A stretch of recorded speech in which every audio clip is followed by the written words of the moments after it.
कांग्रेस को बहुमत मिलते ही पलट गए नतीजे, ईवीएम खराब, कई जगह काउंटिंग रोकी गई है। जी हां, ये मैं नहीं कह रही हूं, कांग्रेस का कहना है और खबर निकलकर सामने आई है कि हरियाणा में भयंकर धांधली चल रही है। जिस कांग्रेस को रुझान आते ही बहुमत मिल गया था, वो कांग्रेस पिछड़ते पिछड़ते इतना पिछड़ गई है कि भारतीय जनता पार्टी को अब हरियाणा में बहुमत मिलता हुआ नजर आ रहा है। इसके बाद से तो बवाल मच गया है। आपको बता दें, संगीन आरोप लगाए गए हैं और इन आरोपों के बाद अब काउंटिंग को रोक दिया गया है। तो आज 8 अक्टूबर है और 8 अक्टूबर को एक बहुत बड़ा फैसला हरियाणा की तरफ से आना था। जैसे ही वहां पर ईवीएम की वोट काउंटिंग होने लगी तो किस तरह से वहां पर ईवीएम के अंदर उलटफेर होने का दावा किया जा रहा है। दरअसल 6 ऐसे ईवीएम पकड़े गए हैं जिसके अंदर पूरी तरह से धांधलेबाजी की जा रही थी, ऐसा कांग्रेस का दावा है। लाइव प्रूफ एक वीडियो सामने निकल कर आई है जहां पर ईवीएम पकड़ी गई हैं। दोस्तों, पूरा विश्लेषण क्या है आखिर में मैं आप लोगों को समझाने की कोशिश करूंगा कि किस तरह से उस ईवीएम के माध्यम से खेला किया गया है। दोस्तों, पहले आप लोग इस पत्रकार महोदया की इस वीडियो को देखिए। कांग्रेस को बहुमत मिलते ही पलट गए नतीजे, ईवीएम खराब, कई जगह काउंटिंग रोकी गई है। जी हां, ये मैं नहीं कह रही हूं, कांग्रेस का कहना है और खबर निकलकर सामने आई है कि हरियाणा में भयंकर धांधली चल रही है। जिस कांग्रेस को हरियाणा के अंदर बहुमत मिल गया था, वो कांग्रेस पिछड़ते पिछड़ते इतना पिछड़ गई है कि भारतीय जनता पार्टी को अब हरियाणा में बहुमत मिलता हुआ नजर आ रहा है। इसके बाद से तो बवाल मच गया है। आपको बता दें, संगीन आरोप लगाए हैं और इन आरोपों के बाद अब काउंटिंग को रोक दिया गया है। खबरें तो यहां तक 4:30 बजे की बात है कि चुनाव अधिकारी पोस्टल बैलेट खोलने के लिए तैयार नहीं है और जो ईवीएम जिससे काउंटिंग की जा रही है वो 99% तक चार्ज पाई गई है। तो क्यों बवाल मचा हुआ है, क्या खबरें निकलकर सामने आई है, कैसे रुझानों से नतीजों में पूरा का पूरा खेल पलटता हुआ नजर आ रहा है, आपको एक एक करके बताएंगे। खबरों पर भी आएंगे, बयानों पर भी आएंगे, लेकिन सबसे पहले खबर में आप उस बयान को सुनिए जिसने बवाल खड़ा कर दिया है।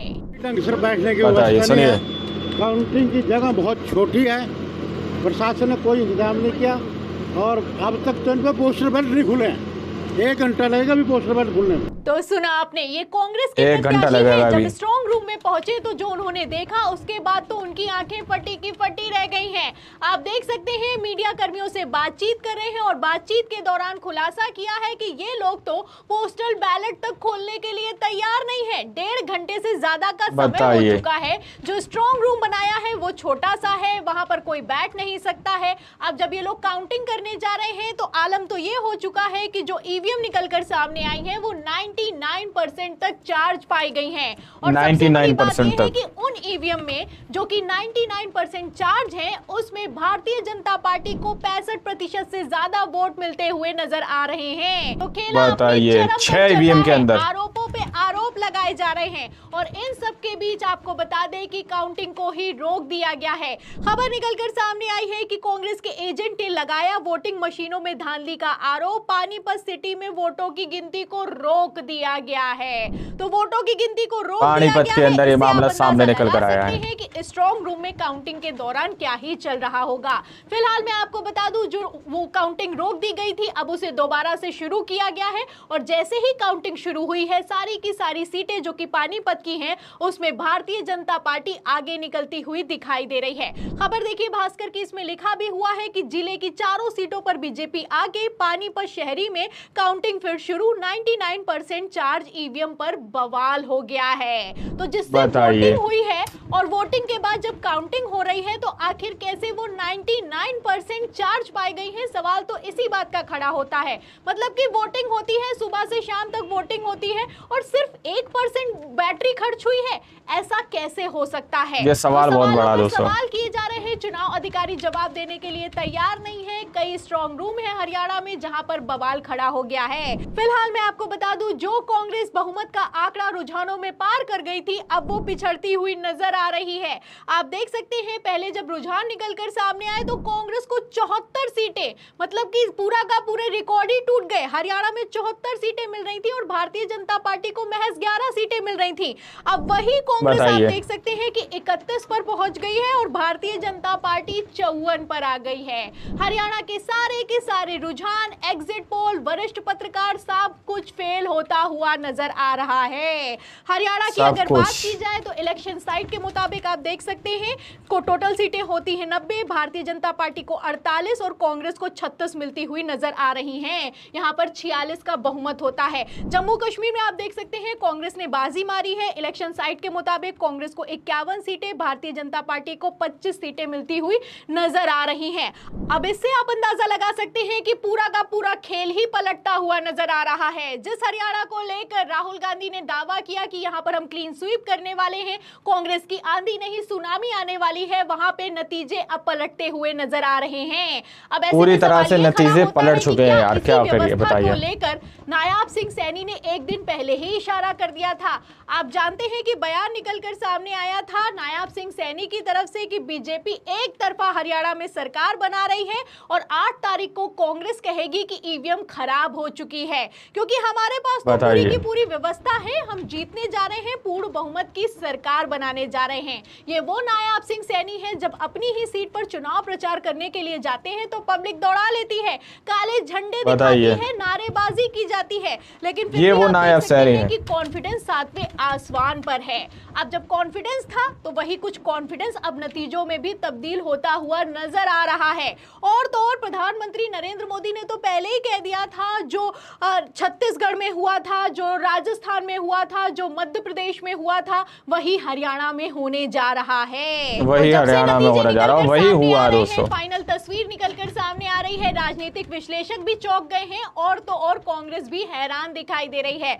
आप देखिए पत्रकार हुआ तो हुआ क्या ये? तो तस्वीरों को शेयर करते हुए लिखते भी हैं कि एकदम से वक्त बदल दिया, जज्बात बदल दिए। चुनाव आयोग के आंकड़ों के अनुसार अभी हरियाणा में 47 सीटों पर बीजेपी आगे है, वहीं मात्र 36 सीटों पर कांग्रेस आगे है। ये सब एकदम से अप्रत्याशित था। अभी जो आंकड़े सामने आ रहे हैं ना तो किसी ने सोचे थे और ना ही इसकी किसी ने संभावनाएं व्यक्त की थी। अब जो ये हो रहा है, ये कैसे हो रहा है, हर कोई यही उत्तर जानना चाहता है। तो हर कोई यही उत्तर जानना चाहता है कि भैया चल क्या रहा है हरियाणा, चल क्या रहा, हो क्या रहा है। लोग ग्राउंड रिपोर्टिंग करने के लिए गए तो बच्चे से भी अगर पूछ लो तो बच्चा ये बता रहा था कि हरियाणा में इस बार भारतीय जनता पार्टी जीत जाए, ऐसा हो नहीं सकता है। लेकिन फिर भी बिल्कुल उलट तस्वीर निकलकर सामने आई है। जो हरियाणा में चल रहा है, जो रुझान निकलकर सामने आए और अब जो नतीजे निकलकर सामने आ रहे हैं, इसमें आपको क्या लगता है कि हरियाणा में आखिर हुआ क्या है? आखिर क्यों जो प्रधानमंत्री नरेंद्र मोदी 4 रैली करके वहां से बोरिया बिस्तरा समेट कर चले गए थे और राहुल गांधी सड़कों पर उतरे थे, वो पिछड़ते हुए नजर आ रहे हैं। वही पिछड़ते हुए नजर आ रहा है। बताइए, यात्रा निकाली तो तस्वीरें आप देख सकते हैं कि कितना हालात बहुत ज्यादा बदतर हो चुके हैं। वहीं दूसरी तरफ भारतीय जनता पार्टी का नेता, कार्यकर्ता और मुख्यमंत्री खुद दौड़ाए गए थे। लेकिन ये सब कुछ नतीजों में आखिर क्यों नहीं दिखाई दे रहा है? इन तस्वीरों पर, इन रुझानों पर आपको क्या लगता है हरियाणा के नतीजों पर? जो भी आपकी राय है हमें कमेंट बॉक्स में जरूर लिखें। वीडियो को ज्यादा से ज्यादा शेयर करें, हमारे चैनल को लाइक करें, सब्सक्राइब करें, ज्वाइन करें। फिर मिलते हैं अगली खबर के साथ, तब तक के लिए धन्यवाद। दोस्तों, आप लोगों ने इस वीडियो को शुरू से आखिर तक देखा। कोई भी ईवीएम हो, अगर उस पर वोटिंग की गई है दोस्तों, सुबह से शाम तक वोटिंग होती है, तकरीबन 5, 5:30, कभी कभी 6 बजे तक भी हो जाती है। अगर भीड़ ज़्यादा और ज़्यादा हो तो 6 बजे तक भी वोटिंग होती है और फिर वक्त के हिसाब पर, लोगों के हिसाब से निर्भर किया जाता है। अगर एक ईवीएम पर पूरे दिन में वोटिंग हुई है तो आप लोग ज़रा अंदाज़ा लगाइए, थोड़ी खोपड़ियाँ घुमाइए और बताइए क्या सुबह से शाम तक उसकी 1% बैटरी ख़त्म होगी, 1% बैटरी ड्रेन होगी। अब जो 6 ईवीएम पानीपत के अंदर लाए गए हैं, ऐसा आरोप कांग्रेस के कार्यकर्ताओं की तरफ से लगाया जा रहा है कि 6 ईवीएम जो आए हैं बाद में, उन 6 ईवीएम की बैटरी जो है वो 99% चार्ज थी, यानी 99% वो चार्ज थी। जहाँ से भी वो ईवीएम आए हैं वो 99% चार्ज थे। यानी कि उनका कहने का मतलब ये था कि सुबह से शाम तक जो ईवीएम पर वोटिंग हुई है, वोट डाले गए हैं, वो बैटरी ज़्यादा से ज़्यादा ड्रेन हुई होगी, ज़्यादा से ज़्यादा खाली हुई होगी। यानी कि उन ईवीएम की जगह पर ये 6 ऐसे ईवीएम हैं जो बदले गए हैं, जिनकी बैटरी इस बात का संकेत दे रही है कि ये वो ईवीएम नहीं है जिनमें 5 अक्टूबर को वोटिंग की गई थी, ये वो ईवीएम नहीं है जिनमें 5 अक्टूबर को जनता के फैसलों को कैद किया गया था, क्योंकि बैटरी इस बात का संकेत दे रही है। ऐसा कांग्रेस के कार्यकर्ताओं की तरफ से इल्जाम लगाया गया और उन्होंने सीधे तौर पर कहा कि यहाँ पर धांधलेबाजी हो रही है, धांधलेबाजी यहाँ पर की जा रही है। और जैसे ही उन ईवीएम को खोला गया तो उसमें पाया ये जाता है दोस्तों कि 65% तकरीबन वोट भाजपा को मिले हैं उन 6 ईवीएम के जरिए से, और हौले हौले करके पानीपत के अंदर वो बढ़ती चली गई भाजपा। इस तरह से सुबह 9:30 बजे के बाद 9:40 पर 9:40 तक कांग्रेस आगे थी, लेकिन 9:40 क्या बजे कांग्रेस पार्टी के 12 बज गए और पूरी तरह से कांग्रेस बहुमत से दूर होकर बिछड़ गई। दोस्तों ये रुझान हरियाणा के अंदर से निकल कर आए हैं। हालांकि वहां पर जो तस्वीरें नायब सिंह सैनी जब वहां पर रैली करने गए थे तो वहां के लोगों ने नायब सिंह सैनी को ही दौड़ा दिया था, जैसा कि वीडियो में आप लोगों को दिखाया गया है। अब इस रिपोर्ट को आप लोग किस नजर से देखते हैं, अपनी राय कमेंट सेक्शन में हमें जरूर दीजिएगा। सच्ची पक्की खबरें देखने के लिए आप हमारे चैनल को सब्सक्राइब कर सकते हैं। मिलते हैं अगली वीडियो में, जब तक के लिए जय हिंद, जय भारत।